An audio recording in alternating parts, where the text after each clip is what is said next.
One thing to look at, though, is that Lucifron has taken down Wham and Dimu both, whereas Balchun faced Legolas, Lash, and Faye. So when it comes to the strength of the opponents, Lucifron had a much tougher schedule so far, and the same goes for Dimu and Wham, but they are now facing off against each other here.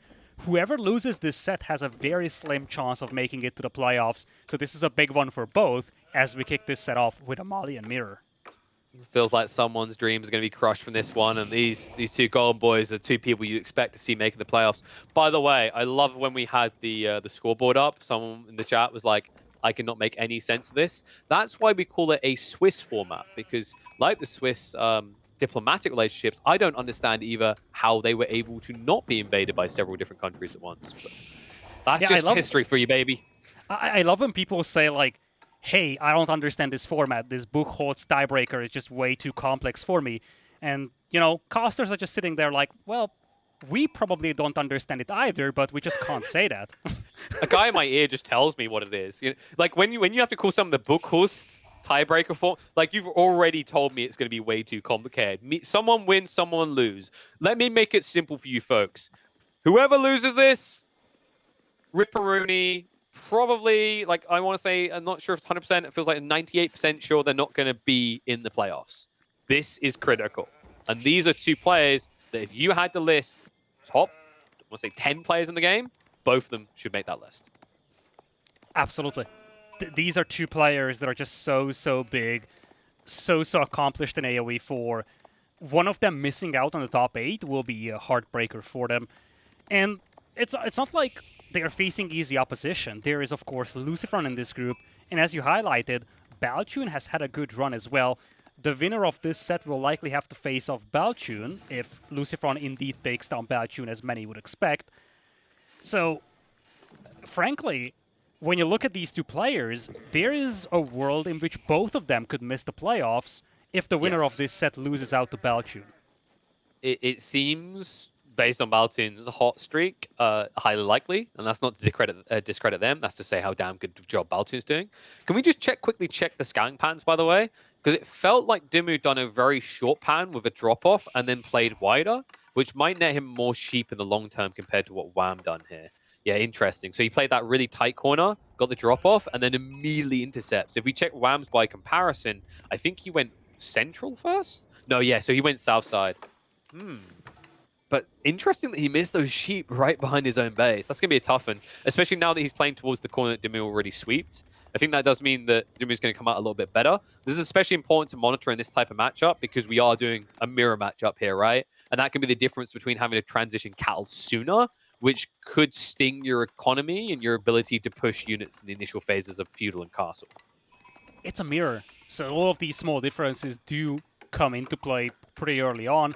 Obviously, as you said, there is the cattle, and that's something that can offset this differential in the sheep, but it's always nice to be able to carve out a bit of a lead at any point or any factor, by any factor, here in the first 5 minutes. Right? Like it's the fact that if you have to build a cattle, then well, that's gold that could have went towards someone else. A tech hub eventually. If if let's say we went Furimba, don't think we're going to see it this game, but if you did, another difference, a bigger difference, in fact. Check the gold vein locations here. One is very clearly exposed. In fact, the overall generations. Dimu got a very easily defendable location. Limited resources behind him, sure, but easy to wall off and protect. Meanwhile, Wham, more of an open book, right? Only one of his wood lines really formulates a defense line. He can be pursued from north or south. Admittedly, his resources are situated south side, but it's still much harder to wall off and protect. It's funny you say that, because Dimu doesn't seem to have a safe second goal that he can work towards. Neither of those options are well defendable. And from that perspective, Wham's base is a little bit more well defendable. He's got those natural choke points to the south that he can use to wall off and then just secure that second gold mine right next to his initial one. That could be a direction that he could head towards. But it looks like we are going to see Warrior Scouts coming in here for Wham. Not something that Dimu is committing to. Dimu is just going all in on the eco techs. But I think part of that is what you just said, right? Wham has now seen this as well. Because there's only one pit mine that's safe, you want to play up in the face of your opponent. This is problematic. The only way that this works out well for Dimu is if he tries to like wall himself in, and then he plays a slower army towards the center of the map where he could defend a pit mine. Otherwise, this cavalry can kind of get away from you. So wouldn't be surprised if we eventually see a wall in. You don't want to do this too quickly though, right? Like that amount of wood and idle time on such a small villager force early on would already decide the outcome of this game. But it does mean that at this pace, Wham could easily transition into professional scouts and yoink away all the deer carcasses to keep his economy safer for longer. Yeah, I would love to see that. Being able to yoink all the deer carcasses, get survival techniques, is something that can give you a massive boost when it comes to the food income. And it looks like Dimu has no desire to contest any of the hunt. You see, he's actually mixing in some Donsos, getting the Feudal Age upgrade for them as well. We'll play a defensive game over here. And it looks like he's also going to get beaten to getting the second pit mine going. In fact, he has no villagers moving towards the second gold mine over here. Ooh, man. I honestly... I wonder if Dimu is just going to hunker for castle age timing. Wham's approach does seem more offensively situated, right? Like he wants to end the game sooner. And I do like that Dimu is maybe contemplating that. Like being forced to go Donzos like this does suggest he's going to play static. But the fact he's adding in javelins is another detail I love. It means you have the potential to snipe down these usually very pesky scouts that heal so fast. And if he scales into a big enough force, I said castle age is the target, he could unlock a win condition in Feudal, especially because of those exposed gold veins that Wham has. I'm worried for Dimu, though. You see, cattle is going to be a thing for Wham as well. He doesn't want to go pro scouts. He doesn't want to invest into it just yet. But he's mixing in some archers. He's going to have... Or, well, it's going to be javelin throwers, it seems. He's going to be able to cut off Dimu from that second pit mine. So I'm not sure how big of an advantage Dimu could get going into Castle Age with what is a much weaker eco right now, I feel. Yeah. It's going to remain that way for a little while, but now that the walls are coming in, this is what I was talking about. You create this immovable fortress, right? Like this very easily defendable area as Dimu, and then you run out of your army. An army that will win because Wham right now is very clearly one-dimensional. It's just warrior scouts, and now he's finally adding javelins.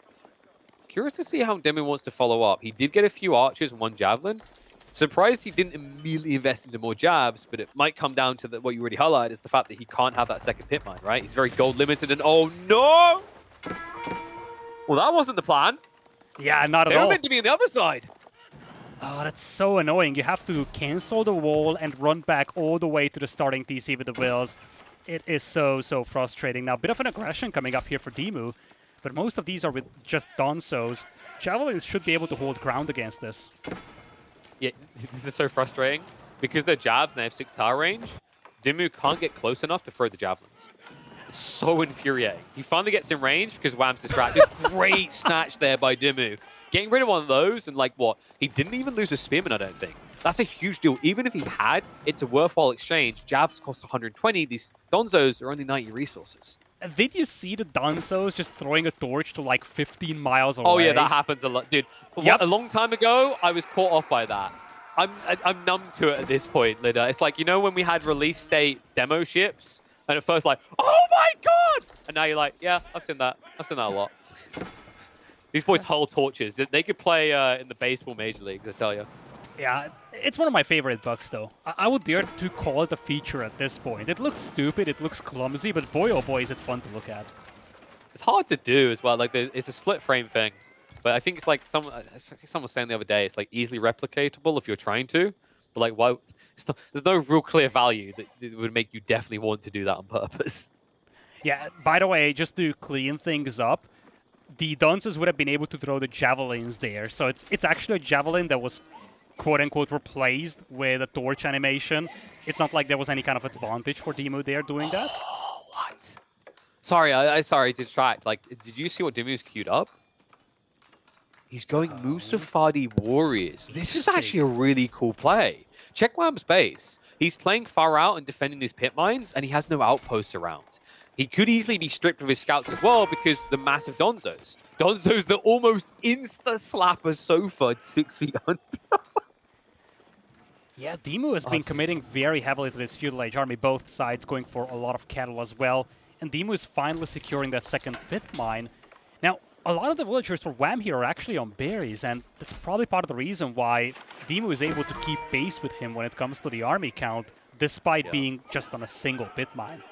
It's the fluidity back and forth as well. It's fair to say that this game so far has been all about the movement. I'm sorry, I couldn't resist it. Cal's building up on both sides, but it's the back and forth like trades, right? It's okay. You take a moment on that one. And these movements it took me might 5 slow seconds to catch it, but yeah, I appreciate the pun.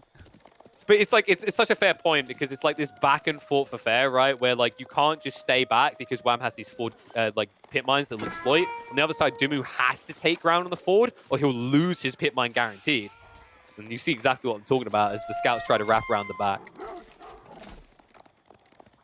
Yeah, Wham stopped producing scouts, so this is all that he has. He actually mixed in a single sofa to these. Finally gets the walls going though to the south.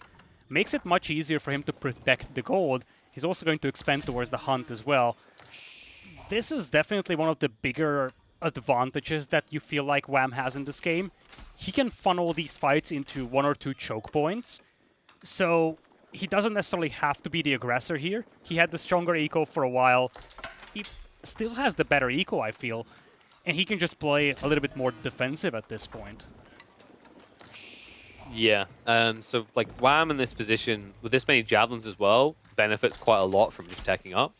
Looks like Dimu, that Mustafadi plan was a misclick. I'm a little bit bummed out. I was hoping he was going to try to force a fight, ambush, murder the javelins because he body blocked them. But it's a very big gamble when you know your opponent's keeping at least 1 scout alongside his sofas. In fact, he's got 3. So I think that maybe it was a misclick, or maybe it was like, oh, this isn't going to work because I can't get rid of these scouts. But yeah, it's right now in the current state of affairs, like Wham is in a much more comfortable position. He was much later to get his eco upgrade for food gathering. It's incredible that he's maintained this much of a food lead without that tech that Dimu already had. Yeah, Castle Age will be on the way much faster here for Wham. Dimu is just now falling back, regrouping. Food eco looking even, gold eco as well. But Wham has been banking up resources for a while. He's got a lot more javelin throwers here than Dimu has. It's 23 to 15, so he should be able to hold off this assault while he's aging up. Depends where he wants to go for the tech up. He's got, like, he's set up behind, right? Like, I think you can actually get around the back of the TC without going underneath it. And Dimu does have a lot of javelin throwers here. There's initial, like, holes from the spearmen. We saw how much damage they can actually do to the javelins on the other side. Trade's coming in. He's going top him fast here, Wham. Buying time. This is smartly played by him. He's actually leveraging towards his pit mine location. It just looks like he's turtling to protect his economy. But we know better what is happening here. Dimu is being hung out to dry. Nowhere near ready for a tech up. And also idled at home. This is going to sting like a backhanded to the face. Grand Fulani to be complete in 15 seconds. And Dimu not in a position where he could easily end the game. Wham has been accomplishing so much with that little cavalry he still has. So much idle time stalling this out. Only got a single villager pick in this entire game, but still so much of a frustration for Dimu to deal with this. And as you said, it wasn't just stalling out that bush and then not going anywhere. This was Castle Age, and now he's going to have the chance to take an advantageous fight over here. You see Dimu, he's trying to fall back over here. Wham is going to pursue, and he is going to be able to take a decisive fight here very soon. Also, ranged attack just now coming in here for Dimu as the first blacksmith tech. On the other side, we've already had ranged defense for Wham. You're so far behind, though. Dimu knows there's only one option clearly here. You have to go for Castle Age, right? You just need to try and idle this out. But the problem is with this many javelins, you can't like start a step back, exchange, retreat. The upgrade came through. You're in full run mode. There's no other option. Luckily, though, because it's basically just a javelin for our army, Wham isn't willing to commit into anything. He can't burn anything down. So Dimu is going to get time to tech up, at which point his army actually looks really good here. He's got 23 Donzos, same amount of javelins as Wham. And remember that Wham was layering in sofas. Sofas that are going to be counted out by Dimu with his current composition. A current composition that will have time for their upgrades. Interesting choice here by Wham.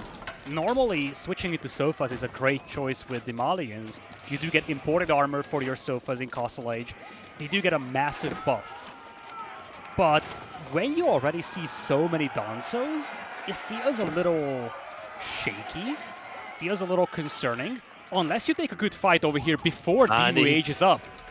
Yeah, he forces the exchange. This is exactly what Wham needed, or he was just going to be flat out behind.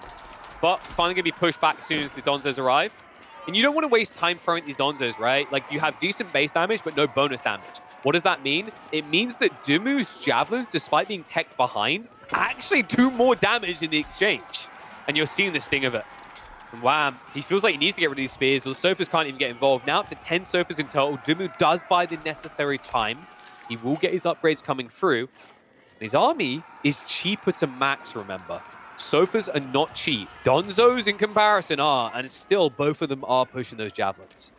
The mobility advantage will be on the side of Wham, though, when you see Dimu's base is very much open. Wham is likely just going to hold back the javelins to prevent an all-out assault on his base, and then try to flank around with the Sofas like he's doing right now.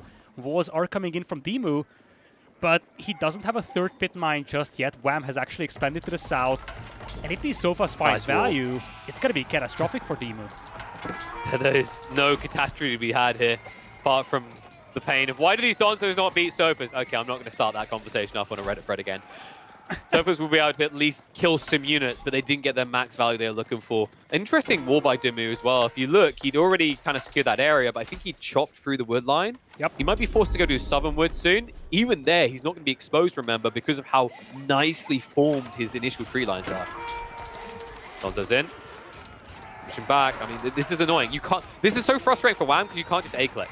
And if you A-click like this, you might just get cleaned up.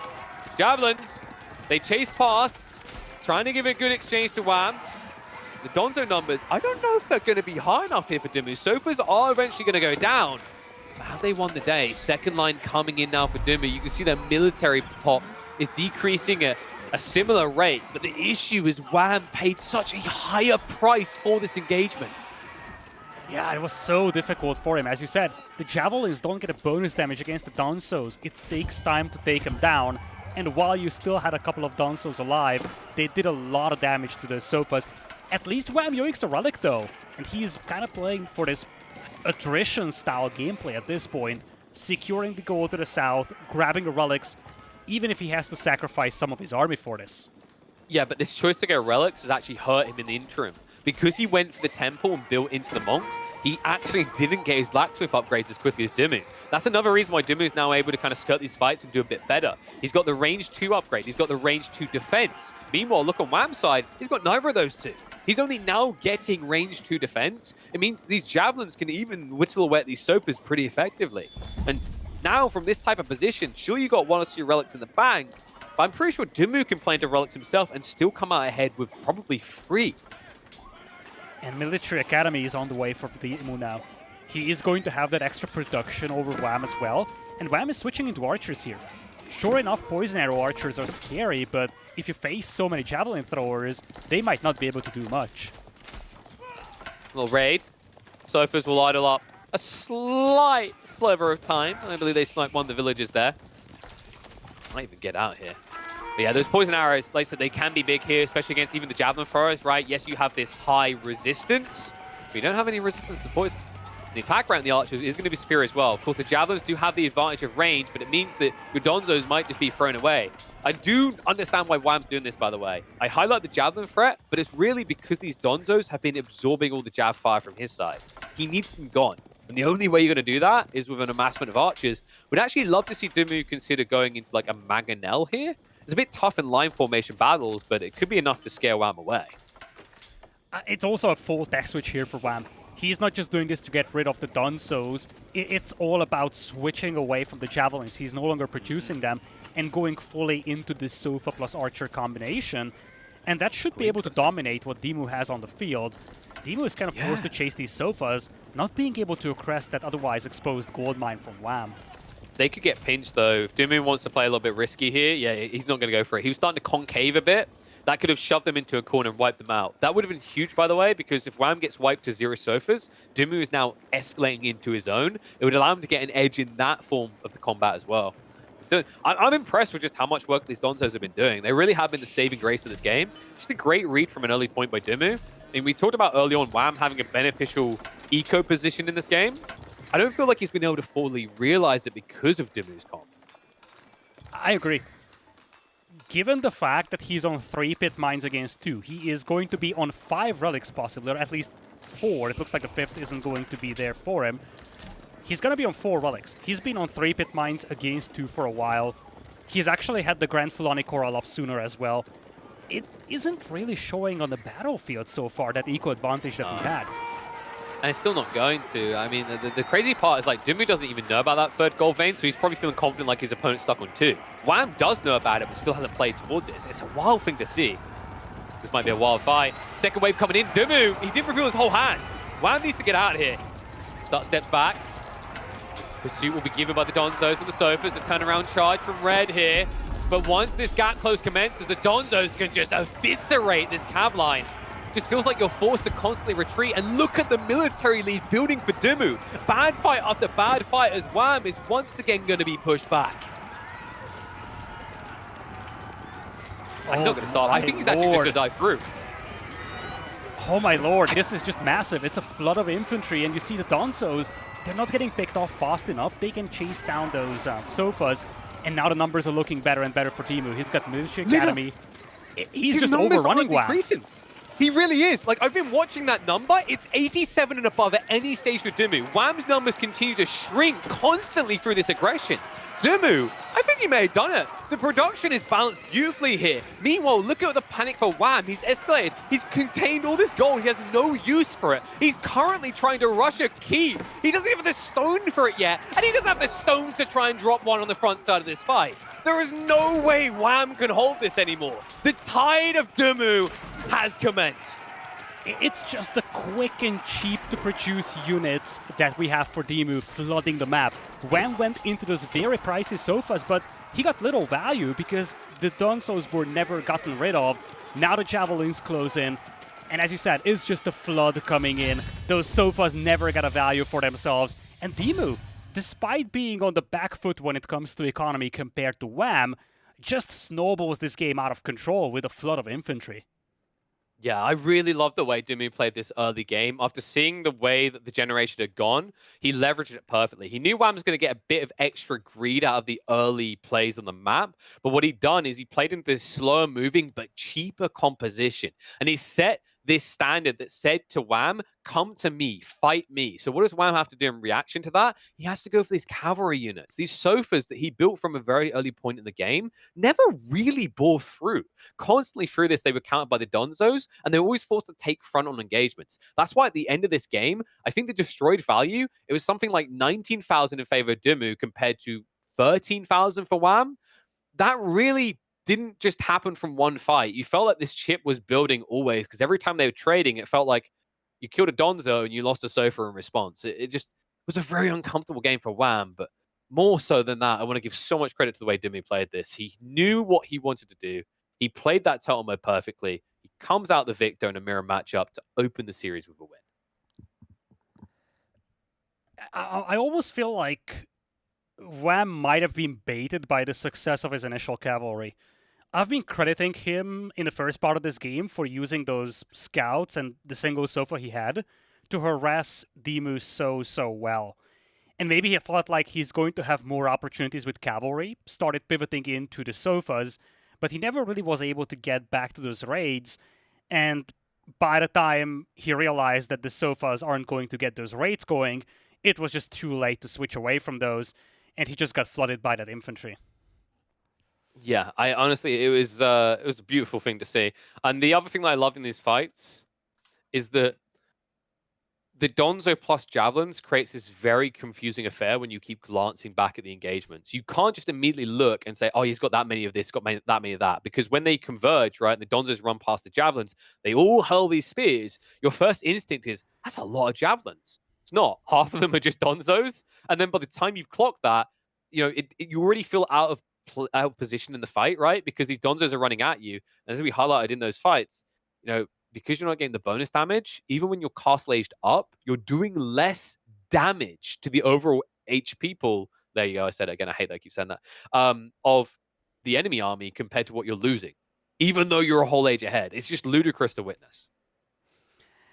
All right, Canal making a showing for the first time of the day. We will have English for Dimu, and it is going to be Wham with the HRE. It's the first home map of Dimu, opting to go for his own. He could have chosen one of the opponent's home maps as well, opted to go with his own. And it's an interesting matchup over here, especially when you look at the HRE. Not something that you see super frequently on this map. Yeah, so like we've seen some HRE in the past, and it tends to turn into this massman at men at arms. I wonder if Wham was anticipating the English. Like we still had Holy Island as a potential option. Maybe he was expecting something like I want to say Mongols. But I wouldn't have expected that. I think Dimu is saving Mongols for Frisian Marshes if that comes up because he plays fantastic Mongols on that map. So kind of feels like Dimu maybe got the edge there. It's very tough to make a villager pull early on because if you do, this short bow villager wins. Let's see if it plays out that way anyway. It's time for game number 2. Wham trailing after a mirror matchup where Dimu was able to take the lead. The HRE be his savior, or will it throw him into despair? Dark Age Barracks on the way for Wham with the HRE. Has He to be. wants to get a Spearman out. It's a risky call, because technically Dimu could play into a Man-at-Arms, although it's very unlikely. I don't know if that Spearman will arrive in time, though. You see, Wham is yet to scout the dog that has been placed by Dimu. Dimu should be able to finish this without any issues. Question becomes, how much is Wham going to commit to this Dark Age aggression? How much is he going to commit to taking down that dog? It's a tough one, right? Like you're building spears as well against English. We all know how that story eventually ends. Luckily for you, you're playing on a water map, so it's a bit more delayed, right? That feudal doesn't come as quick. But it might catch Dimu off guard if he completes the dock, which I'm pretty sure he's going to. In fact, if we check his vision, I think it's already been constructed, right? We have sometimes seen English players open with an outpost first, and he did just scout this, but yeah, dock already down, fishing already down. The good news is like you could pull back now, and these spearmen won't kill you fast enough, and you could probably still drop into men-at-arms of your own to counter this in time. Might just be that he chooses to tech up fast, though. Yeah, first Spearman on the way. There is going to be quite a few more coming up, actually. Wham committing a lot to this. I am not against this play here for Wham. Normally, I'm not a big fan of Dark Age aggression, especially with civilizations other than the Mongols. But he's got the HRE product working for him. He's got that extra resource income that facilitates this aggression. He's going to be all the way up to 6 Spearmen, Dimu dropping a barracks to get a Man-at-Arms out as a response. Yeah, and it just feels like you're not going to have this fast torch through, right? And it's like, you know, you're going to need, I feel like you're going to need 3 men-at-arms to each, 3 spearmen to each men-at-arms, right? Like if it's 1 versus 2, I still think Ing can kind of hold. They're not going to dominate the fight, right? But like in terms of the damage reduction, it's still a good place to fight. And it kind of needs to be because you are paying more for those men-at-arms. I think one cool thing about this play from Wham is the HRE does have a strong land eco compared to the English at the beginning of the game. So he's able to afford this without necessarily killing his game, right? But he needs to kill this dock or it's completely worthless. Indeed, this is an all or nothing here for Wham. He needs to get rid of this dock, and he's committing a lot to this. Now, strictly speaking, he could pull the Prelate to heal these Spearmen and win this fight, but this is a gigantic commitment. Almost makes me feel like it would have been better for Dimu to just let this slip, just give up on that dock and say, okay, I'm heading to Feudal Age. Congratulations, you've committed against the English to 10 Spearmen. If he goes to Feudal, has a couple of longbows, these Spearmen become worthless. That's my worry, right? So, like, where's your cutoff point? It feels like you need 9 or 10 to guarantee that you can burn this dock. The added benefit is you can then try to take the fishing out afterwards. What a cool little play from Dimu. Only a few men-at-arms, tough to fight this, right? But the short bows, sure, you're sacrificing some economy, but you have got fishing boats to assist. And what a follow-up play from Wham, going for the aggressive outpost. But they just do need to retreat, these men-at-arms. This is where they feel worthless, they can't chase. But look at the ID by Dimu. He sends the men-at-arms over to block the villager. If this play goes up, it shuts down the fishing entirely. Alternatively, if Wham wastes all this time chasing villagers, you can still pull ahead as the English. You most certainly can. In fact, you see, these Spearmen have been chasing villagers, but they weren't able to get any kills out there. And at the same time, this tower has been damaged very heavily here. Spearmen should get back just in time, but the villager has been pushed away. And in fact, the tower has to be cancelled. It's not even a full refund for Wham. I feel like things might be falling apart for him. Dimu is already on gold. He is thinking about Feudal Age. TikTok goes the clock. I mean, that is a half HP dock, so it should be killable. You just have to hard commit to it. Now, the tough part is nothing stops Dimu from walking a villager to the north embankment and dropping another dock. I wouldn't be surprised if he does that. I mean, he's got some value out of the fishing. It hasn't, like, fully been worth yet. But if you continue to escalate his men-at-arms, I mean, at this count, it's going to be problematic for Wham. Like, you know, he's doing a good job of targeting his low MAA, but the second villager pulls 6 this time. I think this is where Wham has to kind of be happy with what he's got and just get out. Like, I don't think you try to force another fight, because these villagers will be the difference that kills you. And this, Oh my this lord. outpost again. He didn't... Whoa, he didn't cancel that one, right? I don't think so. 100 wood waste. Oh, and check this. This is really cool. Dimu, he's playing against the wood line, so he can't be immediately like surrounded and hit hard. Instead, you see Wham has to scramble past him. But if he can get behind these villagers, which he can with his movement speed, he can pinch a few here. Oh, just a second too soon. Dimu's reaction there, though, might have actually cost him 2 villagers. Yep. They turned around to attack, so 2 down. A big lead for the HRE, considering the fishing is now shut down, and your economy is already boosted as the German Civ. Oh, you feel like Dimu should have just run over there. He turned around to shoot an arrow, lost 2 villagers as a result. And Wham continues to commit to Spearman. He's going to be up to 15 in a moment, some of them heavily damaged though. Dimu, very low on food, dropping that dock once again, but now he's up to 5 men-at-arms. Villagers on the dock do get intercepted though, men-at-arms nowhere to be found.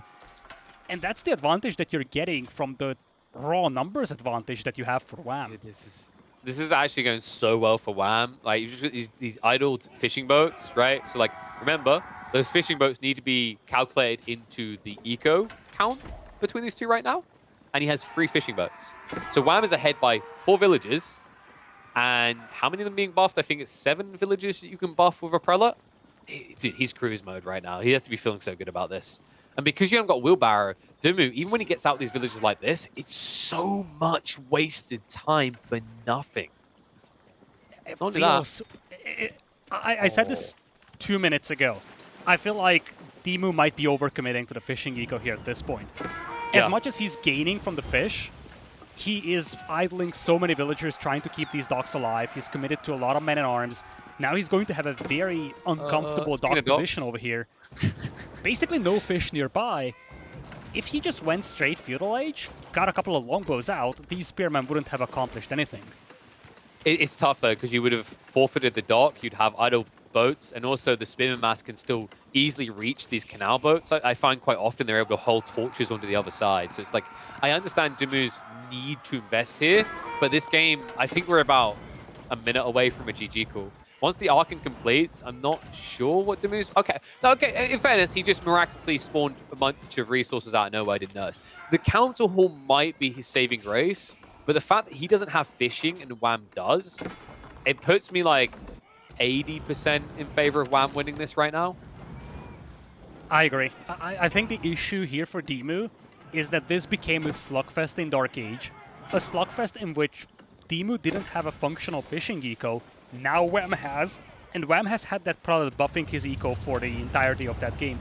Now he's gonna have the Archon Chapel, and the moment he sees Dimu being in feudal age, he should know it's the Council Hall.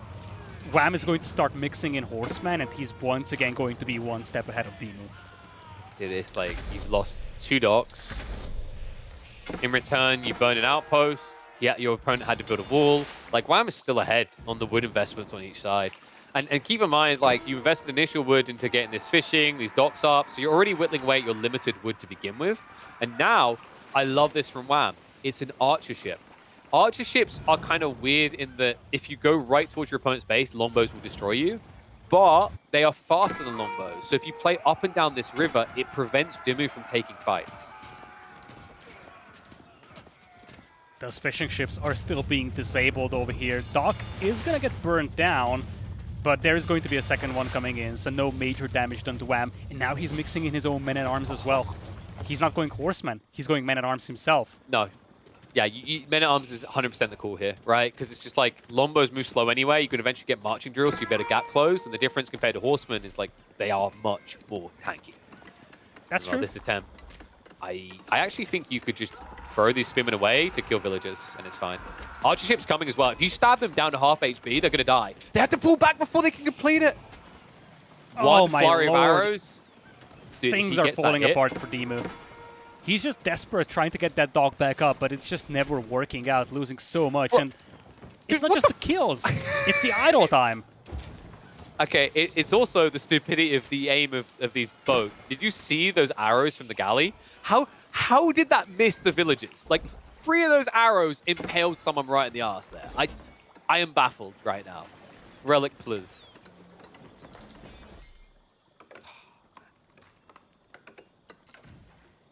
That being said, Dimu still making this look competitive from a position that was very uncomfortable. Something we do have to keep in mind if this turns into a naval slugfest is that the English eventually get a clear, emphatic lead there via Admiralty.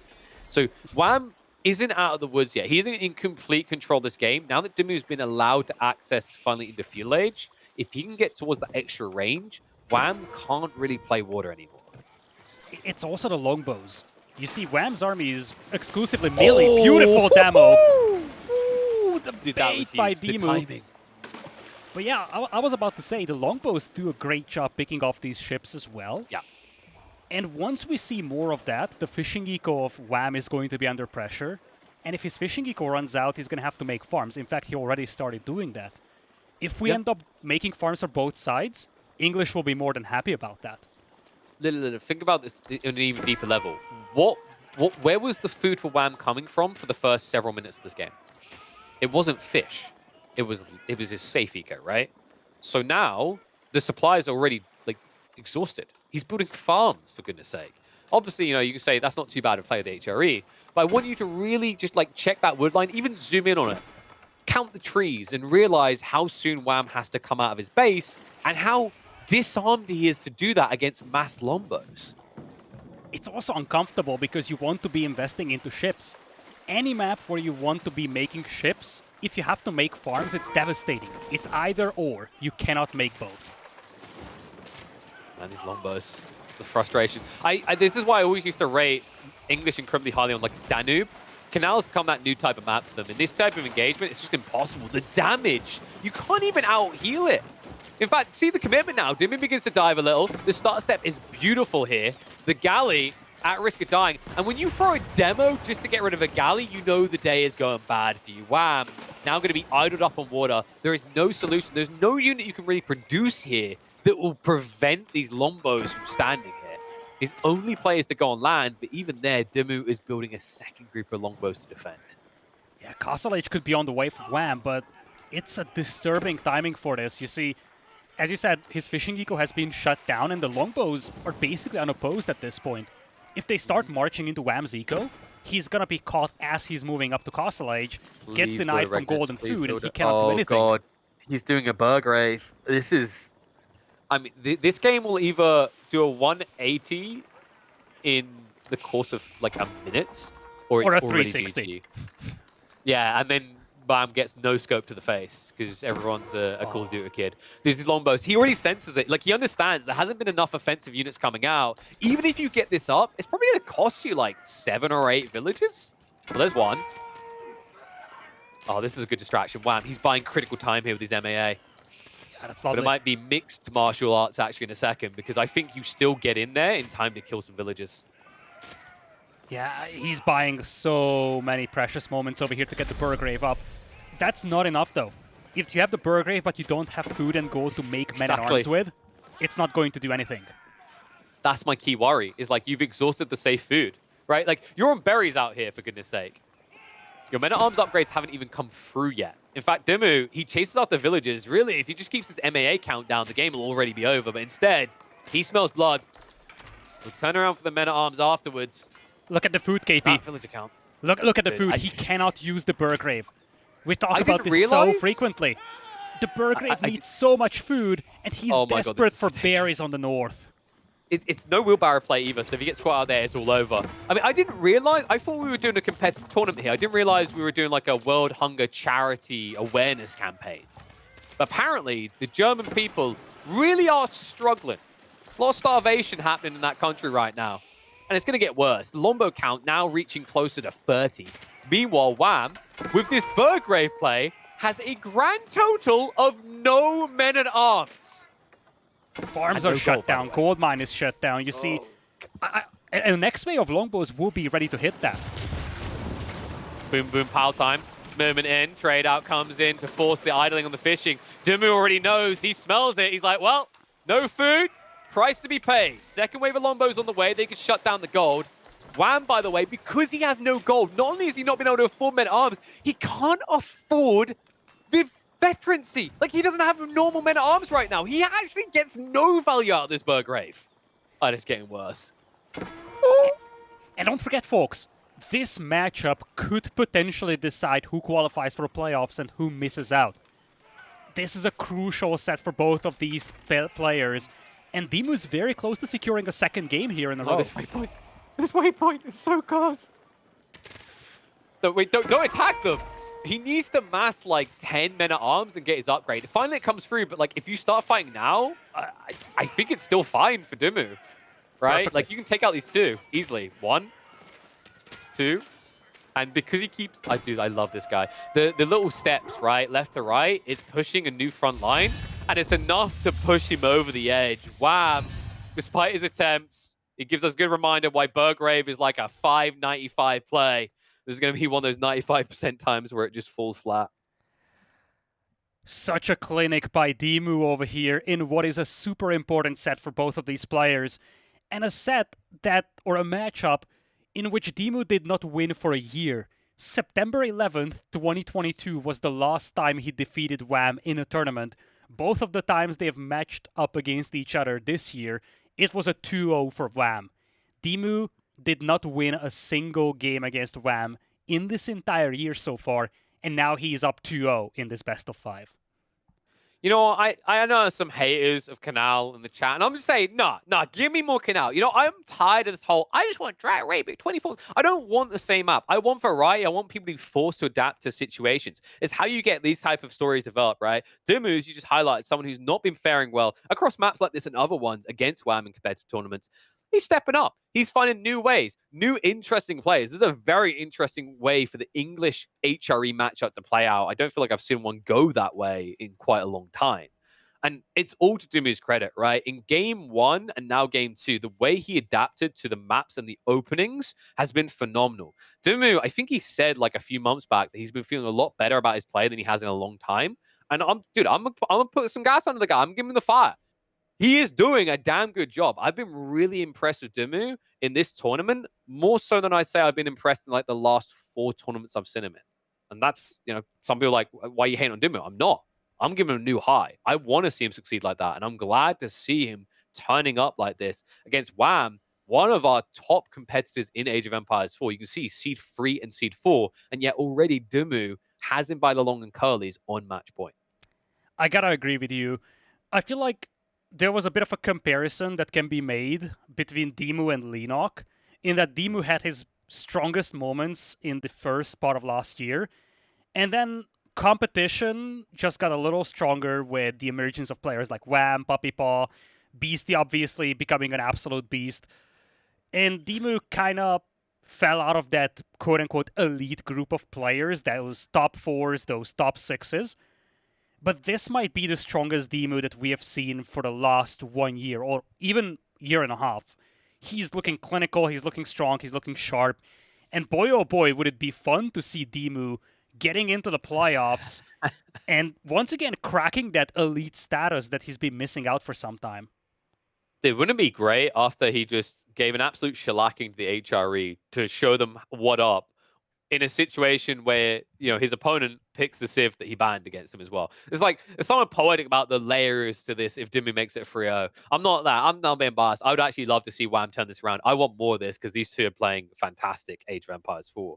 But Dimu, it's been a while, I feel like, since I've watched that much HRE versus Abbasids on Lipany specifically, because it tends to be an Abbasid mirror, like I feel like 80% of the time.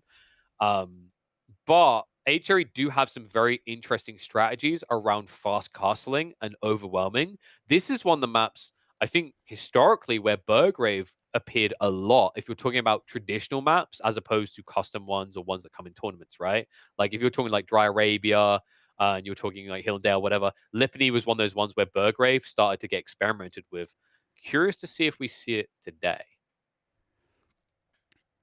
Yeah, just taking a quick look at the results, the recent results of Dimu in tournaments, he's been always that rank number 8, rank number 9 player for the last 1 year. His best run so far was Elite Classic. He finished 8th in there.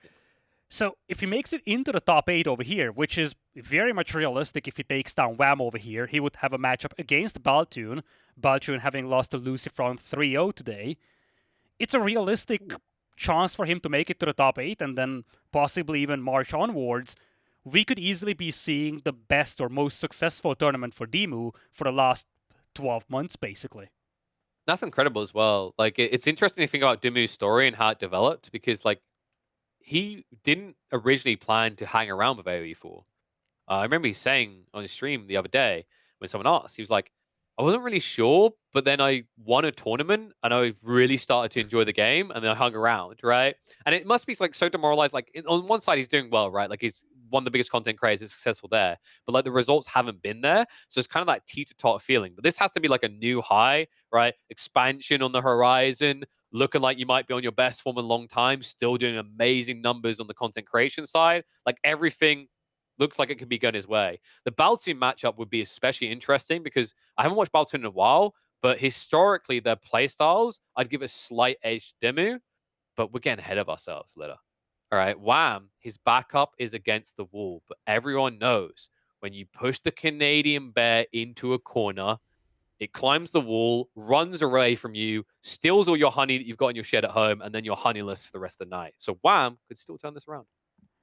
It's almost now or never for Wham. I don't think that he's mathematically eliminated if he loses here, but his chances will be slim to none. Obviously, he wants to make it into that top 8 from this group.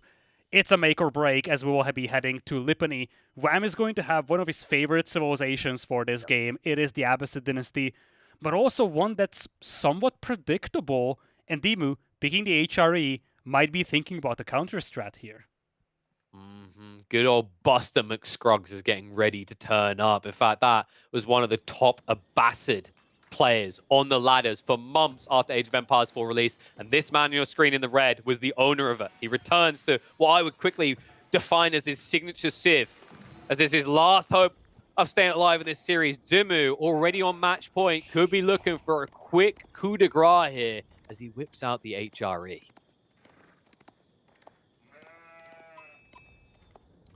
Once again, that kind of like safe, short rotation on the scouting side by Dimu. Wham, meanwhile, he could be more ambitious with his. Remember, because he can go immediately onto berries, he could actually play a bit looser, but Wham isn't one of those players that often seems to go on berries from what I remember historically. It's kind of split. Some players love to just drop the mill straight away, but as we can see, Wham hasn't hopped onto that. Interesting. I never really asked him what his thought process was on this. It makes sense in some matchups, right? Like against Mongols, against English. But you'd think against HRE, you'd feel like you can get that mill down immediately. Yeah, he's going to play no mill here for the time being, but he does have a lot of sheep to work with. Great early scouting for him. And when you look at this map, it's an interesting base layout for both of these players. Well-defendable maps, but most of the cliffs have actually spawned on the side of Wham. So he's going to have those natural choke points other than the wood lines. Could easily find himself in a position where he could afford a strong eco boom. But you gotta respect the HRE here. You gotta respect the fast castle to punish. You gotta respect the 2TC HRE play over here. But it is going to be the military wing coming in here for Wham, so he's gonna be the one that tries to put up some early pressure here on Dimu and possibly limit his expansion. Yeah, well, you're not going to limit it because of this. This Arkan, I like this play from Dimu. I wondered if he's going to do this. 2TC against the melee wing opening is actually pretty formidable. The reason is because like you immediately were able to buff into stone, the wood so quickly, that foot infantry, by the time they're in position, they usually can't block a TC as long as you don't go too greedy. If we can check on Dimu's vision, I think his deer were a little bit loose far away. Let's say he plays north side of his berries and close to the deer, I think he could drop a TC before Wham can react. Because you got to remember, Wham is still a minute away from even having those units. Yeah, that's a big thing, right? You can't accelerate your age-up process with the Abbasids. So there is going to be a minute more to wait for Wham just to get that 2 spearmen and the 2 archers. And then he's going to have to walk through the map to hit this stone mine here. By that time, Dimu might actually have enough stone to just bail on this position. So, yeah, I don't feel like there might be a lot of value in those initial spears and archers. And oftentimes we see with that military wing opening for the Abbasids that if you do not get good value for those initial military units, the military wing doesn't give you anything terrifying beyond that. Yeah, there's less military wing, more military wonk. Definitely doesn't feel like it has a place. We saw that earlier today in an Abbasid mirror, in fact, right? Eco wing versus melee wing was a phenomenally huge difference. We are now seeing him move on to those berries. Still, I think that was a big deal because if he had gone for berry straight away and then gone wider with his scout because he played that short rotation, right? He could have stripped vital resources away from Dimu. In the grand scheme of things, it might not have mattered because Dimu could still get like a deer patch for a TC, but it would have made getting that deer patch that more critical for the HRE in this matchup. Stone already being mined by Dimu, and you see he is already at 200. By the time these spearmen arrive, it's going to be too late, at least to harass the stone miners. They might be able to deny some of the more optimal spots for the TC. Just looking at one, there is one to the north with the hunt and the wood line close. But I don't think he's heading that way. No, he's going to play safe. He has to play safe, especially when he sees there's a scout on him. This is going up. Just look how many villages this is.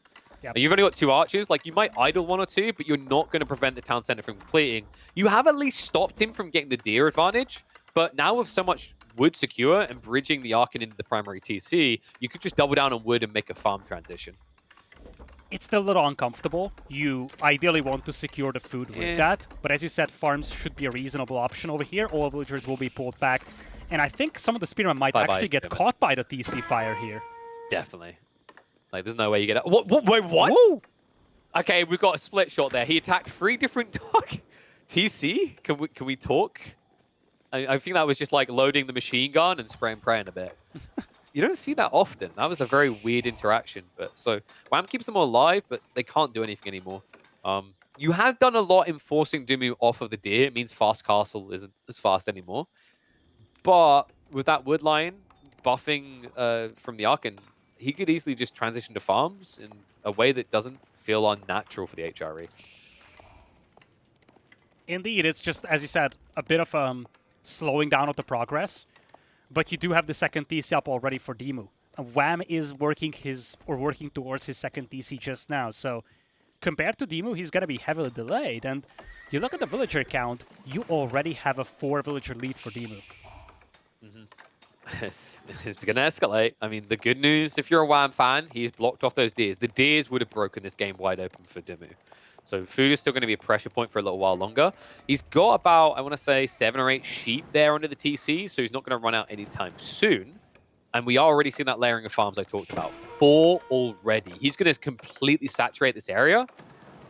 He's going to be forced to build defensive units, though. And I like that he's going racks. Because your opponent's gone horseman, if you just hold spear between these 2 TCs, you can easily reach up into, like, 20, 30 spears, reclaim your gold, and then rush Castle Age when Wham is still lingering in feudal. Yeah, second DC will be spotted over here. It's an exposed spot for Wham, but it's not like he's being aggressed, so he can get away with this, and this is a juicy one. Secures the back of the wood line. It's going to get access to the hunt, the berries as well, and there will be a third DC coming up as well for Wham. Yeah, you have to match the HRE economy. Like, the good news for Wham is he's forced Dimu to wait around for a while here. Interesting mix in of the archers this early. Maybe a little bit paranoid that he's going to have to counter mass archers on the way. He doesn't know anything right now. In fact, he's scouting around the back of the base now. Dimu just got the info about the third TC. He might go a little bit lighter on his military investment and think about that Castle Age now. Dude, that's such a wide TC. And it blocks one of the relics. This could be risky in the long run, especially once we get to like mid-Castle Age-ish. But for the time being, it's fine, and I love how he's exploiting the fact that Dimu isn't contesting any of the map. I mean, you can't. With the 2 TC opening like this and your goal being blocked, like, there's no real play you'd make as the HRE. He's just building units to protect his base at the moment. It could eventually transition into a I'm coming for you, especially now that he sees that Wham isn't building additional units. He's just being as greedy as he can be.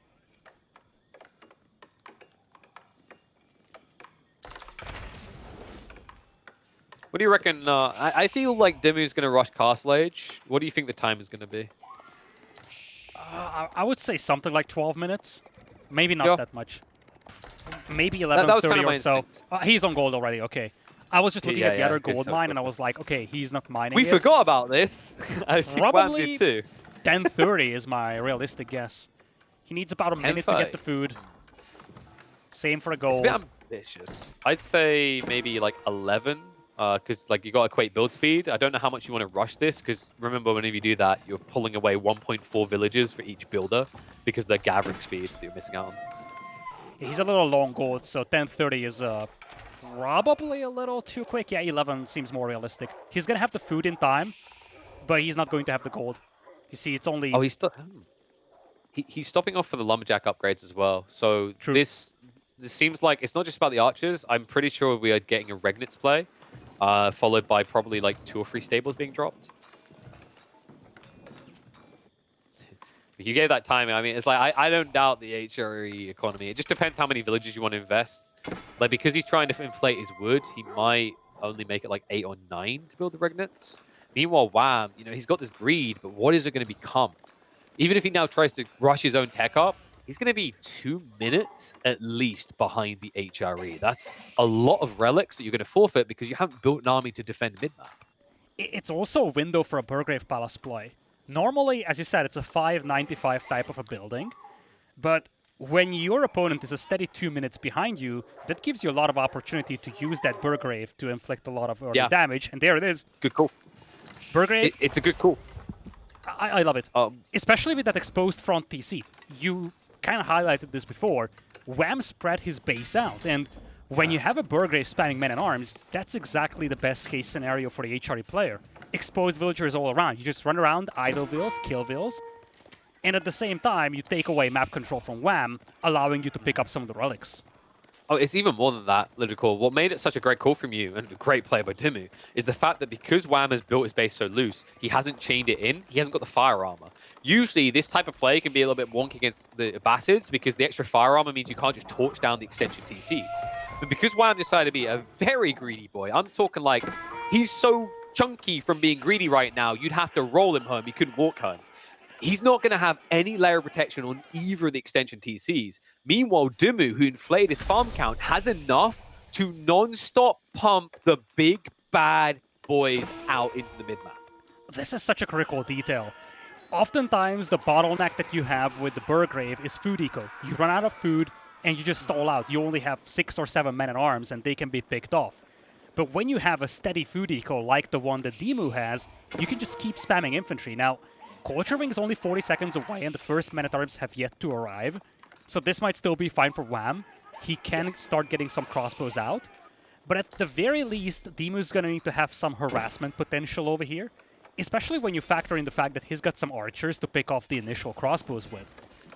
I think something that was great about this play from Dimu as well is like why I didn't expect him to do this was the initial production buildings. Typically when an HRE player has built like 3 production buildings, you don't anticipate that they're going to be going for Burgrave. But it's so well masked because of that. And Dimu is actually leveraging those archery ranges. Those archery ranges are the protection for the obvious incoming golems who you know you're going to be facing off against, right? Sorry, the crossbowmen you're going to be facing off against. And in the meantime, they get the opportunity to chase after these villagers. Looks like the wall is going to stop him, you cheeky git. You'll get around here. But this is just the first wave. We haven't seen the MAA yet. Tech up did complete for Wham, and he's going into Knights. Archers derped out a little there. They were chasing the vills, and then as the wall completed, they just tried to walk around. That being the shortest path means that not a single villager was killed. And so far, Wham has been okay against this pressure, but you see, we already have the second relic on the way for Dimu. Men-at-arms are coming out en masse, and he's not sending those in one by one, something that many players with the Burgrave do. Yeah. He's going to wait until he's got a big mass and just flood them. A handful of crossbows won't stop 15 men-at-arms. Yeah, and he had to, because that wall that went up from Wham was a great play by him. If it wasn't for that, we would have seen the trickle effect that would have shut down the secondary TC and pushed you off practically all your food. But what we're seeing from Wham is really cool here. He weaved those villagers around, he went on the stone, but he also set up a temple there. He's going to try to steal away the relics, which would be a nice transitional play for Dimu. Dimu, of course, is already up to 3 prelates. He should be snaking out to them. He's already grabbed 2 of the 5 relics in total on this map, and it looks like he could easily grab at least a 3rd. Yeah, that's a big one. Just making sure that this man-at-arms push is sustainable. He is also grabbing 200 weapons now. He has maces already, so these knights are no challenge to deal with either. And you see these archers could actually help against those crossbows. Good move to try and get the archers with the lancers.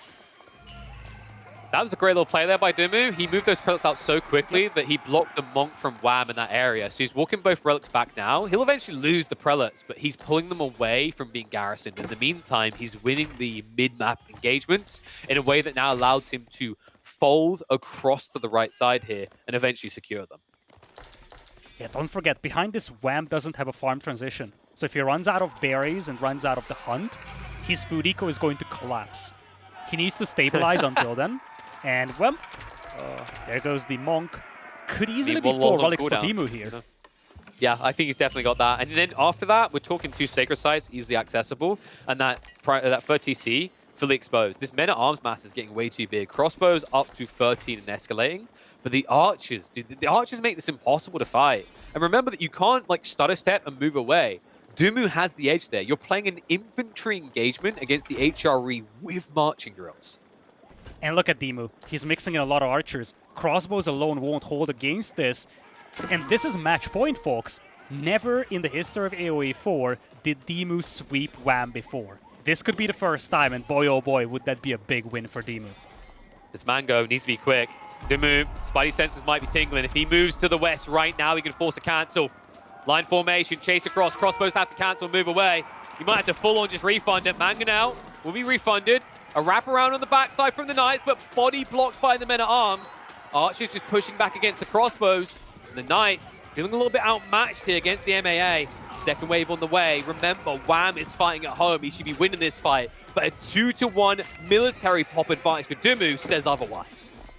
Too pricey of a fight here for Wham. He's losing the Lancers as well. Archers will trade off against the crossbows, but as you said, there's a second wave on the way. Army numbers looking so much better for Dimu right now. It's a 2-to-1 advantage. And behind this, Dimu is sitting on 4 relics and 2 sacred sites. Cha-ching! Who needs Burgrave? Just get like your old Regnitz numbers through other stuff. It's looking great here right now, Lida. Now the eco advantage for Wham sure is a decent lead, but remember, most of Dimu's eco is still bolstered underneath that Archon, getting buffed. Then the passive gold as well. He's easily matching, if not ahead of Wham. You can see it on the incomes here. Gold comparative, food comparative, wood comparative. But now Dimu going for a keep drop that would lock Wham in his base. He's realizing he cannot break Wham here just yet, but he might be able to secure a very strong point over here on the map. Should be able to get this keep up over here with the numbers he has. Will push Wham away from this gold, will push Wham away from those berries as well. Looks like the man-at-arms will be sacrificed over here. Villagers aren't being protected though. No, the horseman got in there, the knight as well. A few villagers are going to die, but to secure this castle, it feels worth it. There's no way of stopping him. He even snuck in for the 3rd sacred site behind Wham's walls. This castle up, not only does it give you a staging point, it blocks the amount of gold that Wham has access to with a gold-heavy lineup. Oh, that's problematic. And you see Wham, he's struggling for food as well. He's hunting on the side of Dimu. If Dimu ever finds that, he can just cut him off from so much food. Now the villagers on the stone are exposed as well. There is not a single farm working for Wham. I feel like his eco is near collapsing. Exactly. All right, and he needs these farms set up. They need time to repay. And can we just talk about how ballsy it was for Dimu to mass archers against the Abbasids? A civ that has this busted composite bows? Something that Wham is only now getting into. But the opportunity cost, the element of surprise that Dimu brought to this engagement, even if he has to move now away from archers, they've already paid their dues, and it sets him now up to go into crossbows himself. It's the army composition advantage. Sure enough, the composite bow archers are great, but when you're facing so many men-at-arms, you're forced to go crossbows. And to that, the archers are a great response. Look at this timing as well from the archers. Might actually get a couple of will picks here. Hello. I mean, even if he doesn't, like, I'm seeing the range on that keep. I feel like the second wave of berries is going to be in range of the castle of the HRE, so it's not even safe gatherings for Wham here. But he needed something to stabilize him. Looks like he's got textiles, so that's going to make it a little bit harder to sting him. There's more farms going up behind this. But Wham, he still has that soft underbelly on the northern side. That TC is still not well defended. 5th relic collected here by Dimu. He's even yoinking away the gold.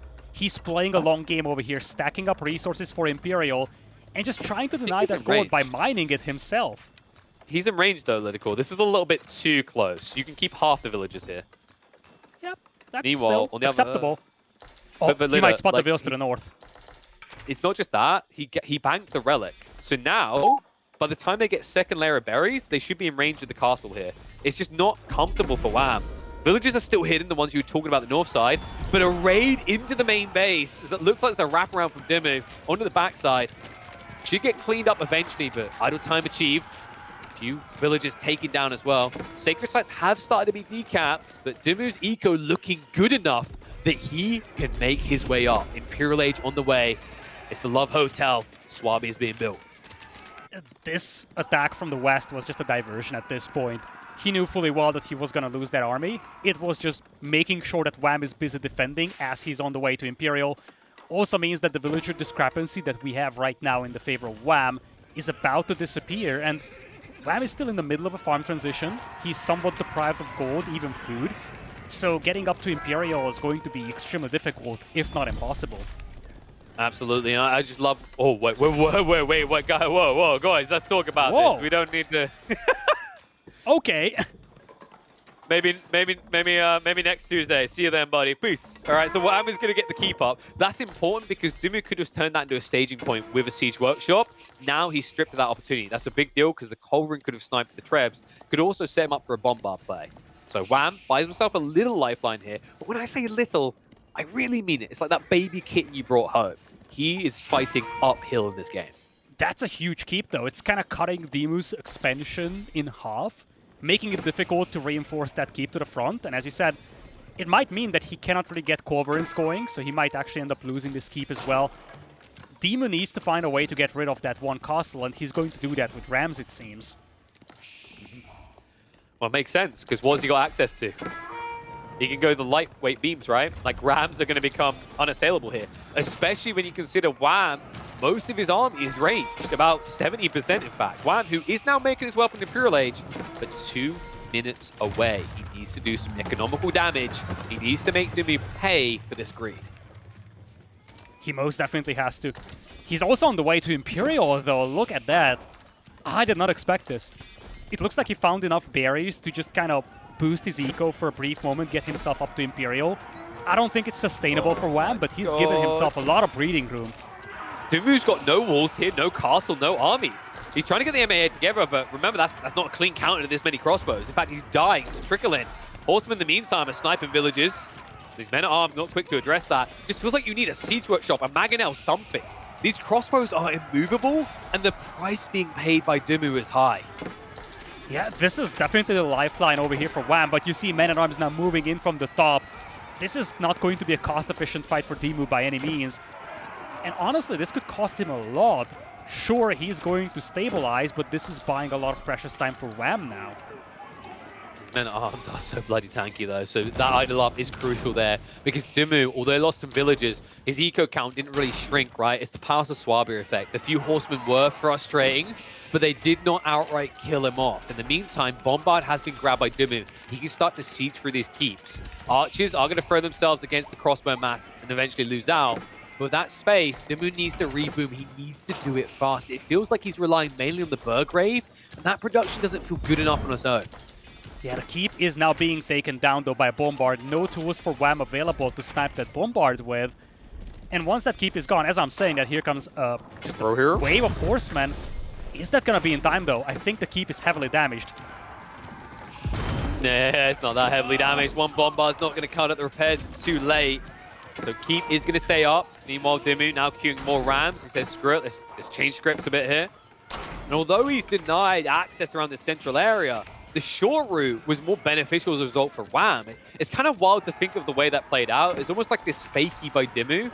By placing that keep on the north side, he wanted attention there. But Wham's read to head straight for the undefended main base is why this isn't over in favor of the HRE already.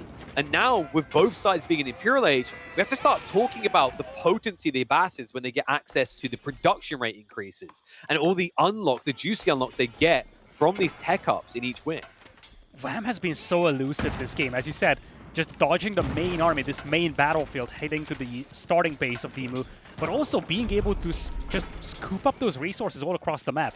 He is still not fully done with a farm transition because he can grab all those berries. Right now he's doing that on the east, and this is not something that Dimu has punished at all. This is just such a fumbled opportunity for Dimu to do a lot more eco damage than what he has done so far. And because those castles are up on the north side, Dimu's only play is into the west side of the map, which would usually be a bad call. But Wham right now is plowing through the stone there. His villagers are about to get ganked. Pekka over here, not good enough to keep up, but damage might be done elsewhere as Dimu moves in on the west side and looks to pinch the villagers on the stone vein. It's going to force them away, but not before Wham gets enough stone to go for a keep drop. Question is, where's it going? That's a very ambitious place for it to go. Yeah, it feels like he can clean this up. Those archers do have composite bows, so I think this is enough for Wham. And this flank is also stabilizing. Dimu just trying to cause more chaos with the men-at-arms. But while doing so, he does lose the forward keep, and with it, the relic that was garrisoned inside. Farms back here? I don't think so. Clap a few villagers. Should eventually be caught and quartered. But check out what's happening from Dimu. He hasn't revealed this yet. He's going into hand cannons. An ambitious play considering your opponent's hand has already been revealed, and it remains the same. Crossbow, horseman. It's a risky call, but if you have enough spearmen to protect those hand cannoneers from the horsemen, it's going to be challenging for Wham to fight against that. Looks like another moving comes in. Wham is starting to bleed villagers though. He has lost villagers on the left, he has lost villagers on the right. Casualties are starting to mount high here for the Abbasid player as well. It really is that north side that I'm worried about. Like, Rams are shifting there now as well. The Trebs are going to be left unguarded. The dive-in is good from Dimu. And no boiling oil, because, I mean, who gets that, right? We all do cold mills. Nothing needs to be boiled these days. So 3 Trebs going to go down. The exchange is not really favoring Wham in this area. Mass crossbowman still seems to be his answer. He will at least yoink a relic away. And the Vanguard will be pushed back eventually. But a new wave is moving in from Dimu, and he's adding in additional Rams. And, guys, go. This keep exchange, this build-up on each side is getting messy fast.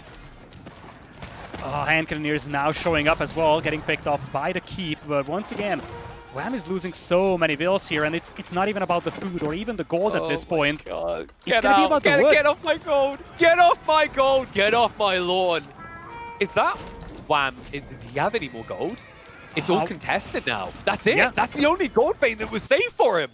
And there is no safe haven. Get out of here, you money-pinching grubs. It's the gold being lost, sure, but I'm more worried about the wood here for Wham. He's making archers. He's making horsemen. Those are wood-heavy units. And he just has no wood left to work with. Well, I mean, he's got more wood than he's got gold to work with. He's trying to trade now. I've heard this works well in a free-for-all, but I think we're a few players short of that here. Dimu, he cannot really land this decisive killing blow so far, but he's been slowly suffocating Wham over here. Hitting on the left, hitting on the right. The walls have been breached on the west once again, so Dimu's going to have the opportunity to hit that side again. Units are just trickling through the map, as you see, and it looks like Dimu's given up on the hand cannoneers. Just goes full men-at-arms once again. Ambitious move, dare I say, against all those crossbows. Man, this is just a wild game the way it's playing out. Dimu, after all the offensives that came on the west flank in the mid-game, still hasn't walled himself in.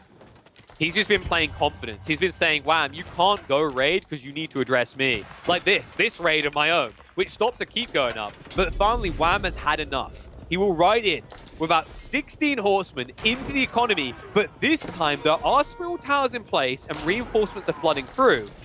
I don't know if this is going to do enough damage. You're up against Palace of Swabia. Remember, you're free TC Abbasid up against essentially like, what, 5, 6 TCs? No bueno. This is a matter of just causing chaos, and this is a good move from Wham. Sure enough, you can replenish the villagers, but if he's distracting Dimu, having to send those villagers back to the farms, and that's a lot of villagers killed, actually. So much idle time. It can buy time for Wham, and you mentioned this. Very late game, especially once you have trade up, Abbasids will have a great advantage when it comes to the quality of the troops, when it comes to the efficiency of their economy and army. this is exactly the thing that Wham needs to do to drag this out to a very late game scenario where Abbasids dominate against the HRE. Still, it needs to be more than this. Shriveling up the food a bit seems good, but like Dimu's not far away from Pop. And what's more important is the gold. The gold is going to keep you out of quality units. You can see Wham is getting a single Culverin. That's his hope, his savior. Meanwhile, DeMu is ready to crush the hope and savior. 2 Culverins queued up. That's my worry, is you're about to lose in the siege department. If you get forced towards a staged fight, this crossbow mass, if it dies, you can't afford a rebuild. You don't have the bank to do so. You most definitely don't, and it's also not something that deals with Rams well. There goes the keep as well. Once again, Wham getting pushed back a little. Yes, let's run to the keep. Wham's like, there's villagers around here, right? Well, I think that's the end for Raina's little raiders. And now, in a situation where he's got more military, he just doesn't have the flexibility to send them off on their own little skirmishes. The creep continues from Dimu. He's got enough for another castle. I wouldn't be surprised if he's contemplating dropping one on the ruins of his previous. In the meantime, he's going to play Sniper Elite, as Culverin's just getting free picks. Yeah, that's some very good value right across the cliff. That's how physics work, guys. As we know, the Matrix changed our perception of bullets and wanted guaranteed it with bullet bending. That was a ridiculous night. Mango down. It was his only kind of hope and savior in this fight.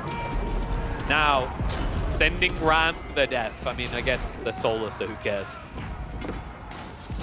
It's a very siege-heavy composition now for Dimu. He's just using the man-at-arms as a lead shield. Mangonel mixed in. Corvarin's firing from the back line.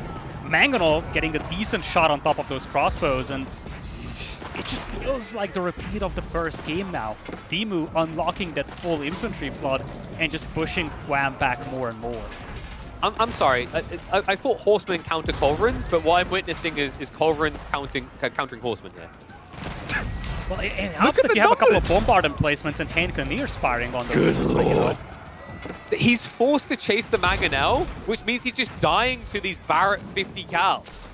Look at it now. He's up to 3 Culverins, Bombard, and if you want to see a coup de grace, this is it. Adding in Lanksneck 30 minutes into the game. Feels like a unit we don't get to see that often, but it could be huge here. Just like that smuggled unit towards the north side. If trade does ever kick up, there's a few hand cannoneers there. They'll be shut down just as fast. Yeah, that's a lovely little detail there.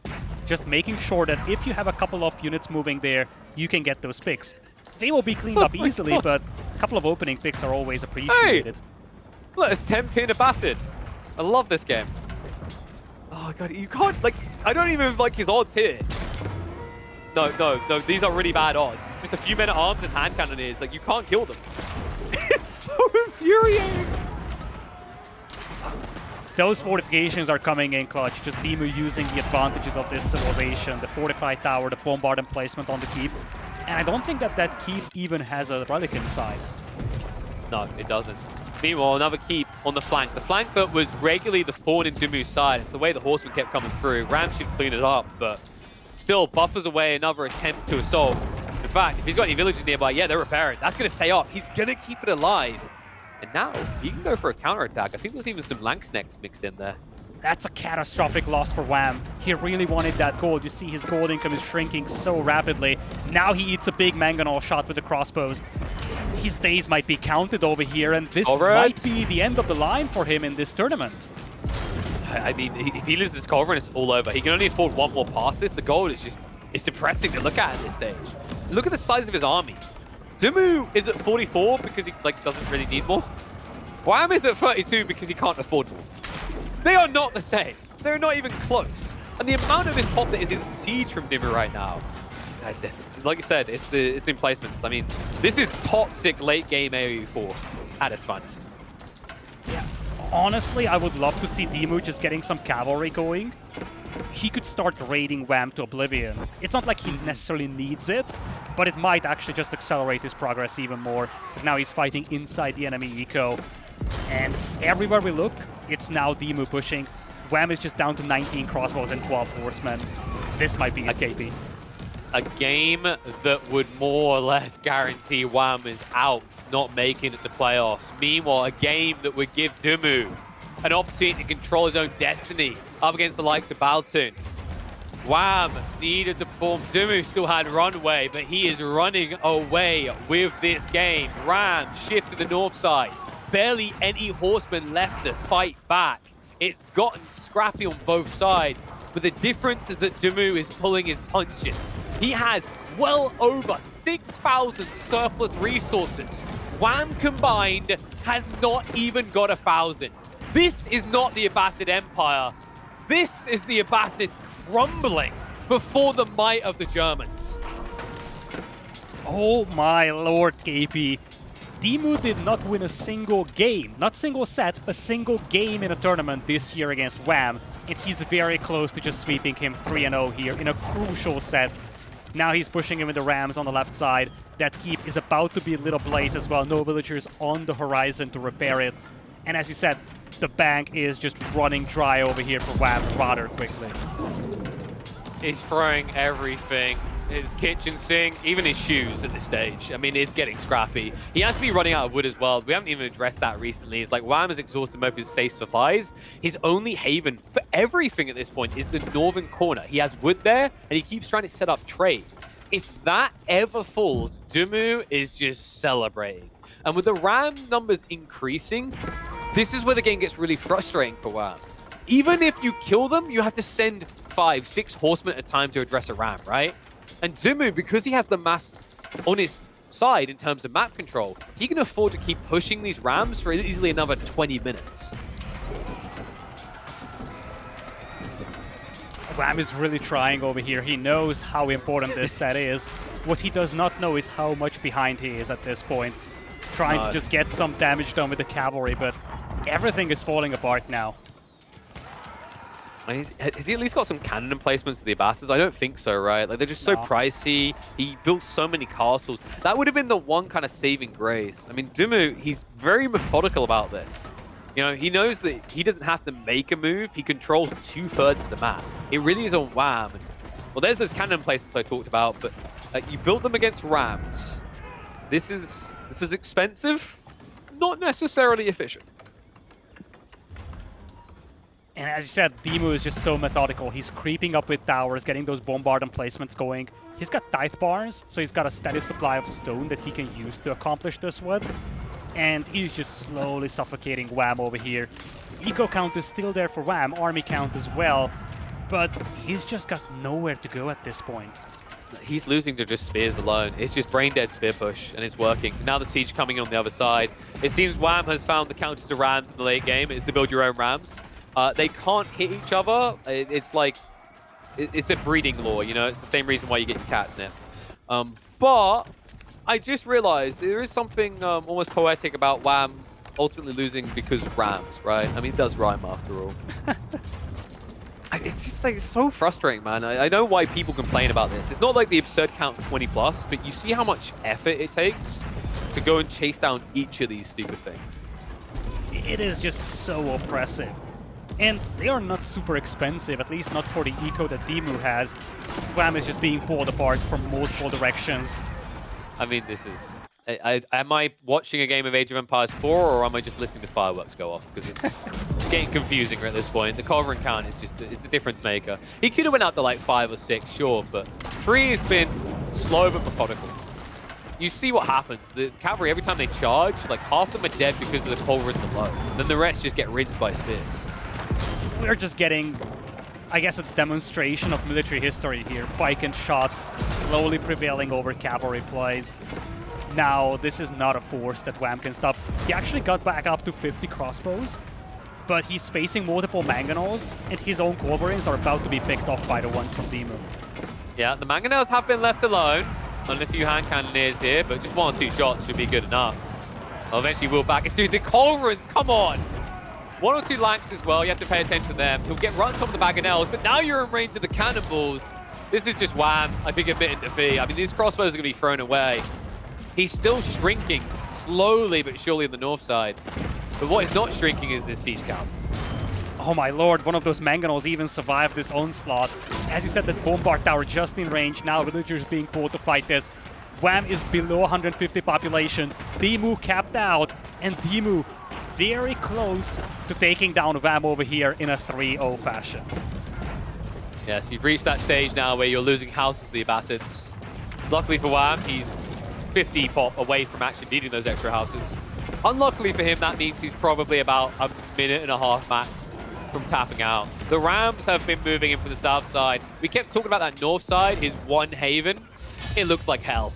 And hell is where he'll head. Dimu keeps his hopes of making the playoffs alive, but Wham, not impossible here as Dimu makes it a clean sweep. First time he ever sweeps Wham in the history of AoE 4. And boy oh boy are we looking at a very strong Dimu. So many times you highlight this, it's not like Wham played badly, it's just that Dimu was on a different level today, took out one of the strongest competitors in this set. And Wham, his position looks desperate right now. He most definitely needs a win next round to have any chance, but even that may be insufficient to make it into the playoffs.